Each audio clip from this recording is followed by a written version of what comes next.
యావత్ కథోలిక శ్రీసభ ఈ రోజున దివ్య కారుణ్య మహోత్సవాన్ని కొనియాడుతూ ఉంది.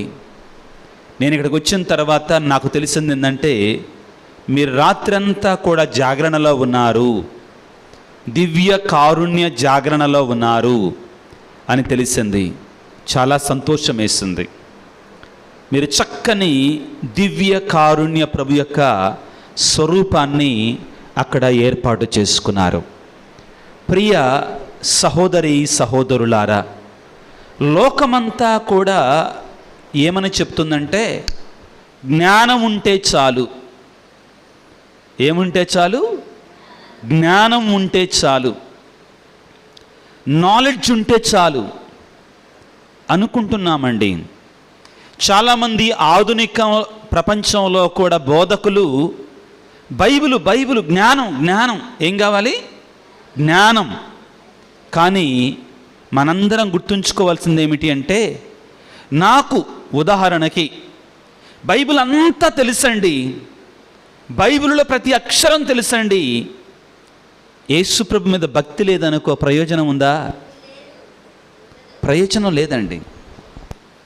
యేసుప్రభు మీద విశ్వాసం లేదనుకో, ప్రయోజనం ఉందా? లేదు. జ్ఞానం ఉండాలి కాదంటల్లా, దానికంటే ఎక్కువగా ఏముండాలి? భక్తి విశ్వాసం ఉండాలి. భక్తి విశ్వాసం ఉండాలి. ఈనాడు మనం కొనియాడే పండగలో మనం నేర్చుకునేటువంటి ఒక అంశం ఏమిటి అంటే భక్తి. మీకు అందరికీ ఒక ప్రశ్న అండి. పాతకాలంలో చదువులేనటువంటి రోజుల్లో క్రైస్తవులకి బైబిల్ అంతగా తెలుసా? ఓ గంటల గంటలు అంటే బైబిల్ తెలియాలి మనందరికి కూడా కానీ అంతగా తెలియదండి. కానీ వాళ్ళ విశ్వాసం ఏంటి? యేసు ప్రభు కరుణామయుడు, యేసు ప్రభు దయగల తండ్రి, యేసు ప్రభు కారుణ్యమూర్తి, ఆయన మా పాపాల కొరకై సిలువలో మరణించారు, ఆయన మా పాపాలను సిలువలో మోసి క్షమించారు. విశ్వాసం, భక్తి దేవుని మీద ప్రియులారా. ధర్మశాస్త్ర బోధకులకి, పరిసయ్యులకి చాలా జ్ఞానం ఉందండి, బైబిల్ పరిజ్ఞానం ఉంది. లేదా పాత నిబంధన బైబిల్ పరిజ్ఞానం వాళ్ళకి చాలా ఉంది. కానీ యేసుప్రభు పుట్టినప్పుడు వాళ్ళు యేసుప్రభుని గుర్తించారా? లేదు. ఎవరు గుర్తించారు ఎక్కువగా? గొల్లలు. ఎవరండి? గొల్లలు. రెండవది జ్ఞానులు, దీన మనస్కులైన జ్ఞానులు. ఎట్లాంటి జ్ఞానులు? దీనత్వము కలిగినటువంటి జ్ఞానులు, గర్వంతో ఉన్నటువంటి వాళ్ళు కాదు ప్రియులారా, గొల్లలు. యేసుప్రభును మొదట దర్శించింది గొల్లలు ప్రియులారా. ఇదిగో ఈ రోజున దివ్య కారుణ్య పండగని కొనియాడుతూ ఉండగా, ఆ యేసయ్య హృదయము నుండి జాలువారేటువంటి, ప్రవహించేటువంటి ఆ దేవుని యొక్క కారుణ్యము మనందరినీ కూడా ఆకర్షిస్తూ ఉంది, రమ్మంటూ ఉంది ప్రియులారా, తన వద్దకి రమ్మంటూ ఉంది. గుణదల పండగ జరుగుతుంది. ఏం జరుగుతుంది? గుణదల మహోత్సవాలు జరుగుతున్నాయి. ఫిబ్రవరి 9, 10, 11. ఒక పిల్లవాడు తప్పిపోయాడు. చిన్న పిల్లవాడు ఏమయ్యాడు? తప్పిపోయాడు. తల్లి వద్ద నుండి తప్పిపోయాడు. చివరికి ఎవరో తీసుకుని వచ్చి స్టేజ్ దగ్గర అప్పచెప్పారు. మైకులు అనౌన్స్ చేస్తున్నారు. చిన్న పిల్లవాడు, ఎర్ర చొక్కా వేసుకున్నాడు, నల్ల నిక్కర వేసుకున్నాడు, సుమారుగా 3 సంవత్సరాలు మాత్రమే ఉంటాయి, తెల్లటి బూట్లు వేసుకున్నాడు, అమ్మ కావాలి అని ఏడుస్తున్నాడు. ఎవరికి కావాలని ఏడుస్తున్నాడు? అమ్మ కావాలని ఏడుస్తున్నాడు. ఎంత? 1 గంట సేపు కూడా కాల పిల్లవాడు ఏడుస్తూనే ఉన్నాడు, భయపడుతున్నాడు. ఎవరు రాబాబు అన్నా కానీ పారిపోతున్నాడు, భయపడిపోతున్నాడు. ఎందుకని? అమ్మ దగ్గర లేదు, అమ్మ కోసం ఏడుస్తున్నాడు. అంతలోకే ఒక తల్లి పరుగున ఆమె కూడా అంతకంటే ఎక్కువగా ఏడ్చుకుంటూ స్టేజ్ మీదకి వచ్చి బాబు అన్నది. ఈ పిల్లవాడు పరిగెట్టుకుంటూ వెళ్ళి అమ్మ ఒడిలో కూర్చున్నాడు. ఏడుపు ఆపేశాడు. ఇంకా ఏడుపు ఇంకా ఆగల. ఏడుపు ఆపుతాడు అనుకున్నాం, ఎందుకంటే వెంటనే ఆగిపోదు కదా. ఇంకా ఏడుస్తున్నాడు.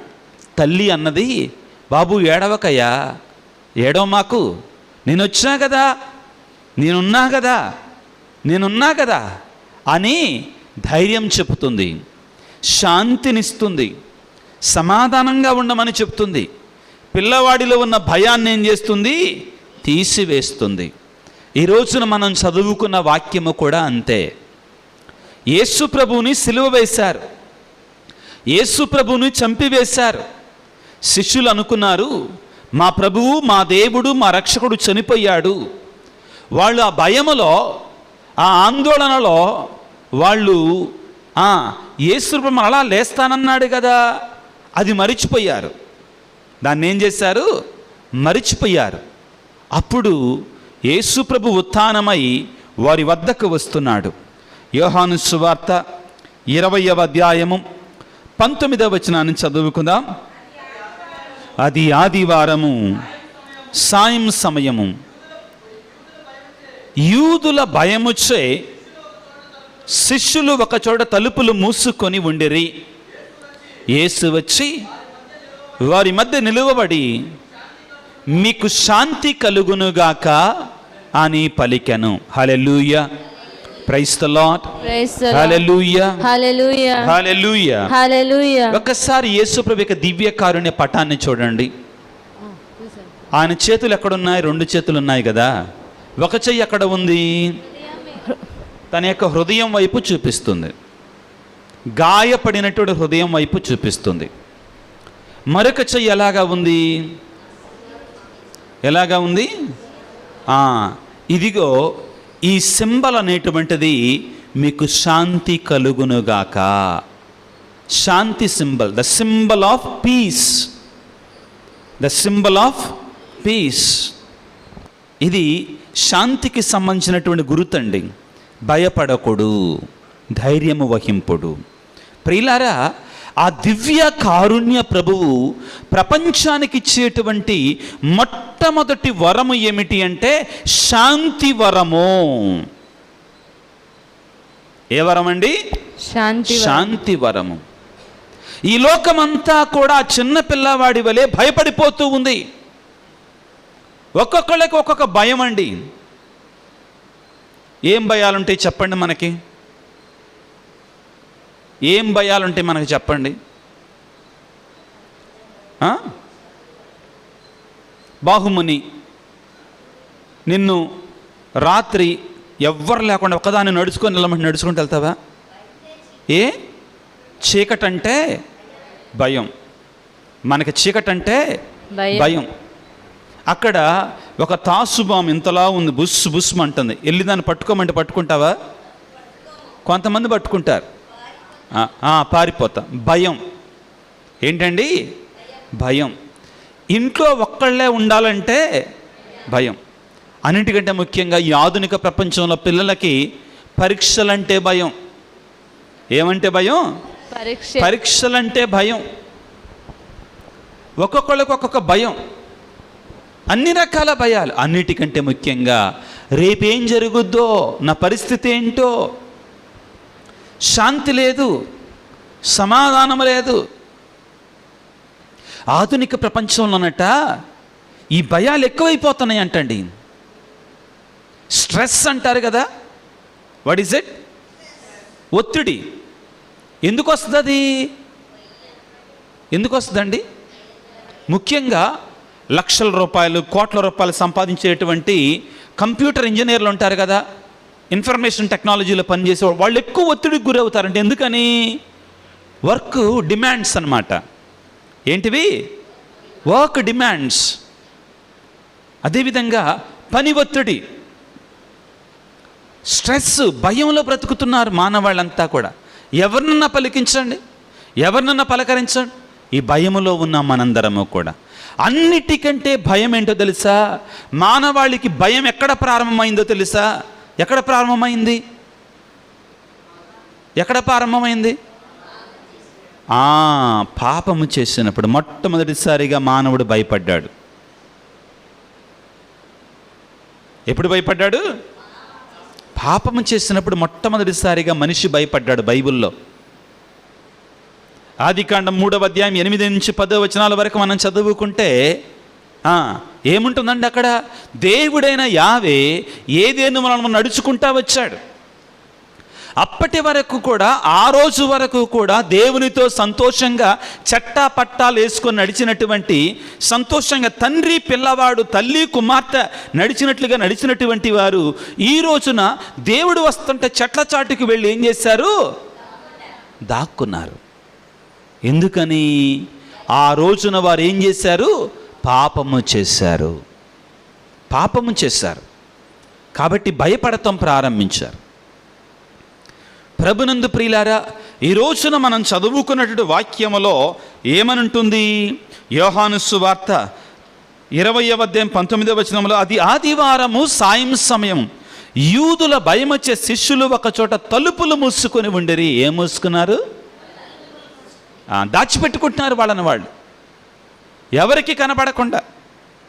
యేసు వచ్చి వారి మధ్య నిలవబడి, మీకు శాంతి కలుగునుగాక, మీకు శాంతి కలుగునుగాక. ఆశ్చర్యం ఏంటంటే, ఈరోజు మనం చదువుకున్న వాక్యములో 3 సార్లు యేసుప్రభు మీకు శాంతి కలుగునుగాక అంటే, ఒక్కసారి కాదండి. ఎన్నిసార్లు అంటారు? 3 సార్లు అంటారు. వాక్యాన్ని చదువుకుందాం. 19వ వచనంలో మీకు శాంతి కలుగునుగాక అని పలికారు. 21వ వచనంలో, యోహాను సువార్త 20వ వచనంలో, యేసు మరలా వారితో మీకు శాంతి కలుగునుగాక అన్నాడు. రెండవసారి శాంతి కలుగునుగాక అంటున్నాడు.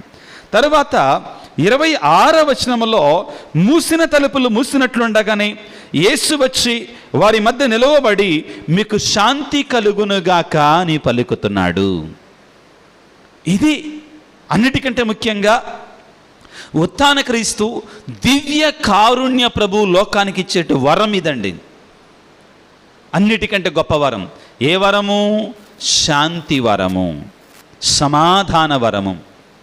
ప్రియులారా, యేసు ప్రభు ఈ లోకంలో పుట్టక ముందే, యేసు ప్రభు ఈ లోకంలో జన్మించక ముందే, యేసు ప్రభు గురించి యెషయా ప్రవక్త 9వ అధ్యాయము 6వ వచనంలో ఈ విధంగా పలుకుతాడు. ఏమంటాడు?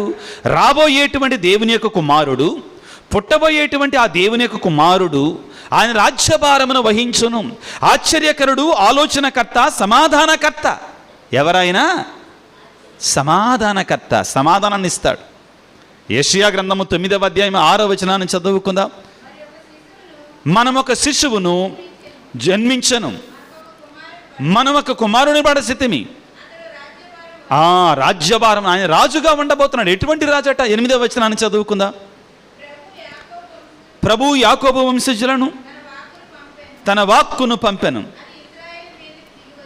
దిగివచ్చను. ఇశ్రాయేలీయులు 7వ వచనం చదవమ్మా. అతని రాజ్యాధికారము ఏముంటుందంటే, అతని రాజ్యములో సదా శాంతి నెలకొని ఉంటుంది. తర్వాత ఏముంటుంది?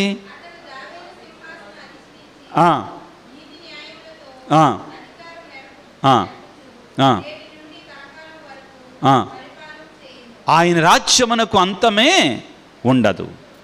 ఆయన శాంతికరుడైన రాజు, సమాధానకర్త. పుట్టక ముందే యేసు ప్రభు గురించి చెప్పిన మాటలు ఇవి, పుట్టిన తర్వాత కాదండి.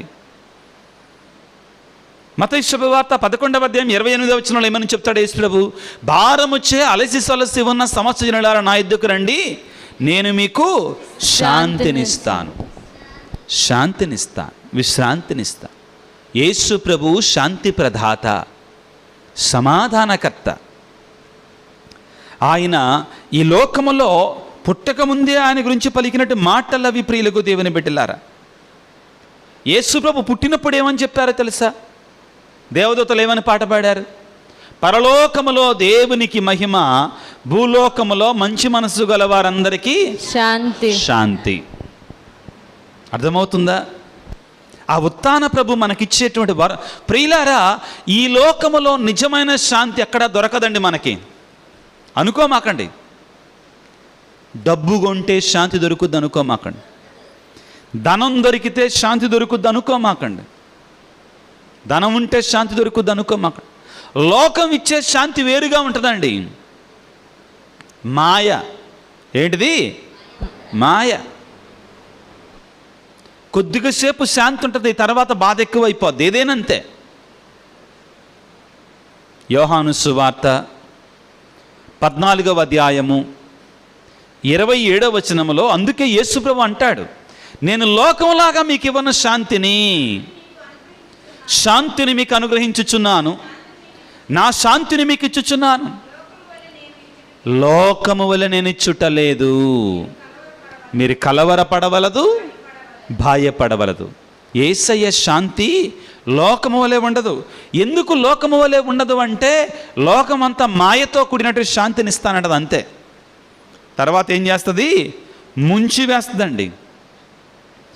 ప్రభువు కారుణ్యమూర్తి. ఎవరు? కారుణ్యమూర్తి. వాక్యాన్ని చదువుకుంటే 103వ కీర్తనలో 8వ వచనములో ప్రభువు కరుణామయుడు, దయాపూరితుడు, దీర్ఘశాంతుడు. ఎంత గొప్ప మాటలండి. ప్రభువు కరుణామయుడు, దయాపూరితుడు, దీర్ఘశాంతుడు, ప్రేమనిధి. ఆయన శాంతికరుడండి. ఇదిగో 11వ వచనంలో 103వ కీర్తన 11వ వచనం ఏమని చెబుతుందండి? భూమికి ఆకాశము ఎంత ఎత్తుగా ఉన్నదో ప్రభువు పట్ల భయభక్తులు చూపువారి ఎడల ఆయన కారుణ్యము అంత ఎక్కువగా ఉంటుందంటండి. ఎంత గొప్ప ప్రేమ ఆయనది ప్రియులారా. 13వ వచనాన్ని చదువుకుంటే, తండ్రి తన కుమారుల మీద జాలి చూపినట్లే ప్రభువు తన పట్ల భయభక్తులు చూపు వారి మీద నెనరు చూపును, కారుణ్యాన్ని చూపిస్తాడంటండి. ప్రియులారా, మనము ఆయన కారుణ్యాన్ని వదిలిపెట్టేస్తున్నాం. ఆయన కారుణ్యాన్ని వదిలిపెట్టి ఎక్కడికెక్కడికో వెళ్తున్నాం. నాకు ఇష్టమైన వాక్యాన్ని మీ చేత చెప్పిస్తాను ఇప్పుడు. అందరూ కూడా చెప్పండి నా తర్వాత. ప్రభువు కోపము క్షణకాలము, ఆయన కరుణ కలకాలము. ప్రభు కోపం ఎంతసేపు ఉంటుందంట? క్షణకాలము. ఆయన కరుణ కలకాలము ఉంటుందంటండి. నేను చెప్పిన మాట కాదు అది. కీర్తన 35వ వచనాన్ని చదువుకుంటే, 30వ కీర్తన 5వ వచనాన్ని చదువుకుంటే ఈ మాట అక్కడ ఉంటుందండి. ఆయన క్షణకాలము కోపించును, ఆయన కరుణ మాత్రము కలకాలము ఉండును. అందరూ చెప్పండి. ప్రభువు కోపము క్షణకాలము, ఆయన కరుణ కలకాలము. నమ్ముతున్నాము మనందరం? నమ్ముదామా? మరి ఆయన ప్రేమ కలకాలము, ఆయన కరుణ కలకాలం గట్ట. ఒకసారి చప్పట్లు కొడదామా దేవుడికి, యేసు ప్రభువుకి? ఇంకొంచెం గట్టిగా.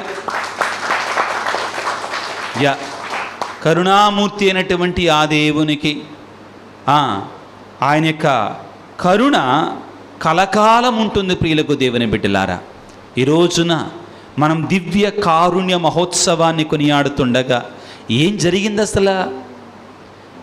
యేసు ప్రభు వారి దగ్గరికి వచ్చాడు. తోమాసు గారు వారితో లేడు. అయ్యా మేము ప్రభువును చూచామయ్యా అంటే, నేను నమ్మను. ఏమన్నాడు తోమాసు గారు? నేను నమ్మను అని చెప్పాడు. ఏం చెప్పాడు యేసుప్రభు? నువ్వు నమ్మట్లేదు కదా, నేను రాను నీ దగ్గరికి అన్నాడు యేసుప్రభు. మళ్ళొక్కసారి వచ్చి ఏమన్నాడు తెలుసా? తోమాసు, నీ వ్రేలును నా యొక్క చేతుల యొక్క గాయాలలో ఉంచు, నీ చేతిని నా యొక్క డొక్కలో ఉంచు, గాయాలలో ఉంచు అని చెప్పి ప్రేమతో కరుణతో ప్రియులారా యేసు ప్రభు తోమాసు గారి యొక్క విశ్వాసాన్ని బలపరిచాడు. అందుకే మనం కూడా మానవ బలహీనతల కారణంగా తప్పు చేస్తే, పాపము చేస్తే ఆయన మనల్ని విడిచిపెట్టే దేవుడు కాడు.